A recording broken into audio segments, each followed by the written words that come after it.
तहरीक इंसाफ की मरकजी क़यादत ने इस्लामाबाद एहतजाज के दौरान 278 अफराद के कत्ल का जो शगुफा छोड़ा था, इसने पार्टी की साख का जनाजा तो निकाला ही, लेकिन सरदार लतीफ खोसा का सियासी करियर भी खत्म कर दिया है। अब खोसा का तासुर एक सियासतदान की बजाय एक जोकर का बन चुका है। सीनियर सहाफ़ी और तज्ज़ियाकार रऊफ कलासरा अपने सियासी तज्ज़िये में कहते हैं कि मैं ये राज काफ़ी अरसे से जान चुका हूँ कि अगर आपको ज़िंदगी में कोई लड़ाई लड़नी पड़े तो दो तरीके हैं। पहली बात ये कि लड़ाई तब लड़ें जब आपको 100% सोच पर यकीन हो और आपके पास हक़ाइक़ मौजूद हों। दूसरा राज यह है कि हालात जो भी हों, आप इस सच पर डटे रहें। मेरा मानना है कि अगर आपने झूठ के ज़रिए कोई जंग लड़नी है तो वो आपको फतह नहीं दिलवा सकती। ये सब बातें मुझे पीटीआई के चेयरमैन बैरिस्टर गौहर की प्रेस कॉन्फ्रेंस सुनकर याद आ रही थी, जिसमें उन्होंने कहा कि एहतजाज के दौरान मारे जाने वालों की तादाद 12 के करीब है। रऊफ कलासरा कहते हैं कि बैरिस्टर गौहर के इस बयान के बाद पीटीआई ने अब तक सोशल मीडिया और टीवी पर जो बयानिया बनाया था वो झूठ का पुलंदा साबित हुआ। कहाँ लतीफ खोसा ने 278 लाशों से सिलसिला शुरू किया जो 150 से होता सैकड़ों लाशों तक पहुंचा और आखिरकार गौहर ने ऐलान किया कि वो लाशों की इन तमाम आदाद-ओ-शुमार से लाताल्लुकी का इजहार करते हैं। उनका कहना था कि हम पार्टी लेवल पर सिर्फ 12 इंसानी जानों के नुकसान को कंफर्म करते हैं, बाकी जो कुछ कहा गया है या कहा जा रहा है इससे हमारा कोई ताल्लुक नहीं। अंदाजा करें कि इतनी बड़ी पार्टी का ये हाल है कि सैकड़ों लाशों का कहने के बाद अब कह रहे हैं कि इन खबरों में कोई हकीकत नहीं। कलासरा के बकौल पीटीआई झूठ का सहारा ले रही थी जो नाकाम रहा। पीटीआई लीडरों का ख्याल था कि अगर शुरू में 10-12 लाशों का कहेंगे तो इसका कोई असर नहीं होगा। पाकिस्तान जैसे मुल्क में भला 10-12 बंदे मरने से क्या होता है?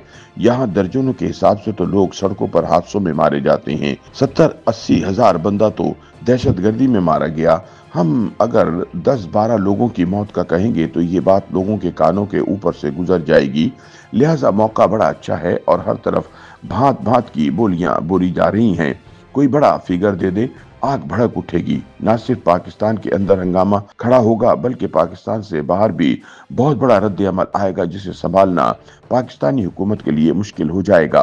रऊफ कलासरा कहते हैं कि ये काम लतीफ खोसा ने शुरू किया जब उन्होंने जियो टीवी के शो में बम फोड़ते हुए कहा कि 278 लोग मारे गए हैं। खोसा के एतमाद से लगता था कि वो शो में आने से पहले लाशें गिन रहे थे और अभी इन लाशों की गिनती मुकम्मल हुई है। जो लोग इस्लामाबाद में रहते हैं वो खोसा की इस बात पर हंस रहे थे कि जब ऑपरेशन खत्म हुआ तो इसके 1 घंटे बाद इस्लामाबाद की ट्रैफिक बहाल हो चुकी थी, रुकावटें हटाई जा रही थी।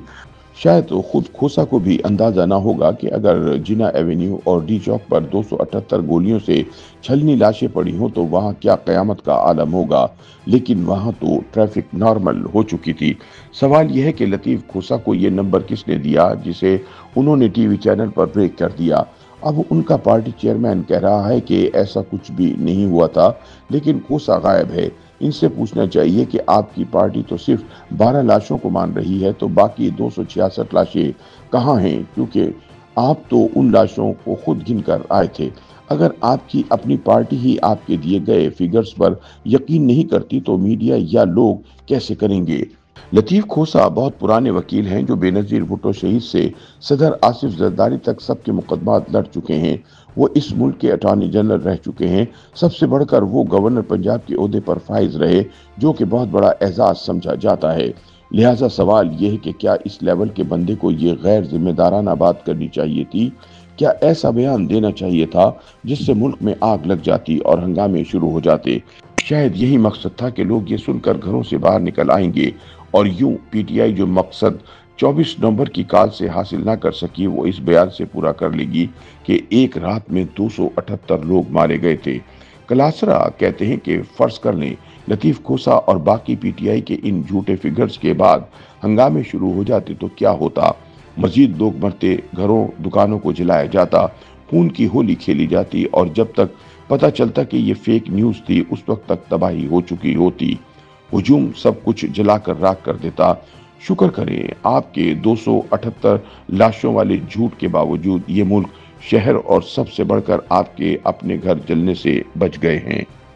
YouTube पर गूगली न्यूज देखने के लिए youtube.com की सर्च बार में गूगली न्यूज टीवी टाइप करें। गूगली न्यूज के पेज पर सुर्ख रंग के सब्सक्रिप्शन वाले बटन पर क्लिक करना ना भूलिए। YouTube पेज पर अपलोड होने वाली वीडियोस से बाखबर रहने के लिए बेल आइकन पर क्लिक कीजिए। आपको हर नई वीडियो के बारे में नोटिफिकेशन मौसूल हो जाएगा।